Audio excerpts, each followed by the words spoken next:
తెలంగాణ భాష మొత్తం గ్రాంథిక భాషకి చాలా దగ్గరైనటువంటి భాష. వ్యాకరణం తెలిసిన వారు పరిశీలిస్తే అర్థం.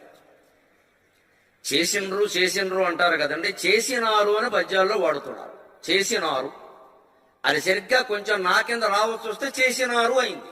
మనం నిష్పక్షపాతంగా మాట్లాడుకుందాం. నేను కవిని, నాకు భగవంతుడితో సమానం ప్రపంచంలో ఎవరైనా సరే, నాకు ప్రాంతాలతో నిమిత్తం లేదు. కానీ పక్కాగా చెబుతున్నా, ఎవరితో వాదించడానికైనా సిద్ధం. తెలంగాణ భాష శాస్త్రీయమైన భాష, గ్రాంథిక భాషకి చాలా దగ్గరగా ఉండే భాష. చేసినారు అనేది ఆ నారు కలిసిపోయింది, అచ్చు మాయమైంది, చేసినరు అయింది. కరెక్ట్, సరైన మాట. చేశారు అన్నప్పుడు ఏం జరిగింది? హల్లు మాయమైంది, అచ్చు మిగిలింది.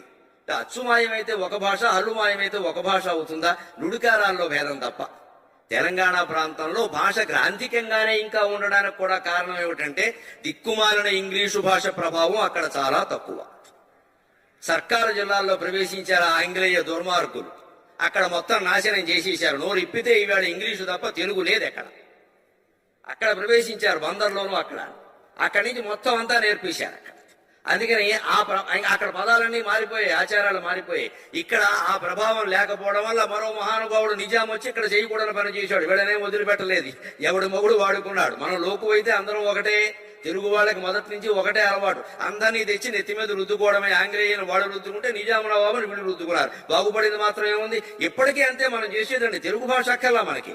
మరాఠీ కోసం బాబా గారి స్తోత్రం చదువుతాం, ఒక్క ముక్క అర్థం కాకపోయినా సరే. ఆరతి తిప్పేసి బాబా చదివేస్తాం 3 సార్లు, ఒక ముక్క అర్థం కాదు. మలయాళం కోసం, శబరిమల కోసం మలయాళం కూడా నేర్చేసుకుంటాం. తిరుప్పావై కోసం తమిళం కూడా నేర్చేసుకుంటాం. మన దేవాలయాల్లో కూడా తెలుగు కనపడదండి, మన కర్మ ఇది. ఇతర భాషలని అన్నిటినీ మనం నెత్తినెట్టుకోవడంలో బ్రహ్మాండం అండి మనం నిజంగా. ఇతర రాష్ట్రాల్లో దేవాలయాలు మీరు గమనించండి, షిరిడీ గాని శబరిమలై గాని ఎక్కడ గాని దేవాలయాలు తిరుపతి మన వాళ్ళే ఎక్కువ. తిరుపతి అంటే మనదే, మిగిలిన వాడు కూడా మన వాళ్ళే ఎక్కువ. కాశీలో కూడా తెలుగు వాళ్ళే ఎక్కువ. మనకు ఆ ఇతరవన్నీ నెత్తిని పెట్టుకోవడం, మన దేవాలయాలు సహా మన భాష సహా మర్చిపోవడం. అందుకని దేవుడు దగ్గరైనా తెలుగు మాట్లాడకపోతే ఎక్కడ మాట్లాడతామండి? అందుకని భాషాపరమైనటువంటి విభేదాలకు పోవద్దు. ఎట్టి పరిస్థితుల్లో తెలంగాణ భాష చాలా గౌరవించవలసినటువంటి భాష. అందుకని సరదాగా ఓ మాట చెప్పాలంటే, అయ్యా పోండ్రీ రాండ్రీ అంటే లాండ్రీ ఉతికేస్తామని అర్థం, అంతకంటే ఏం లేదు.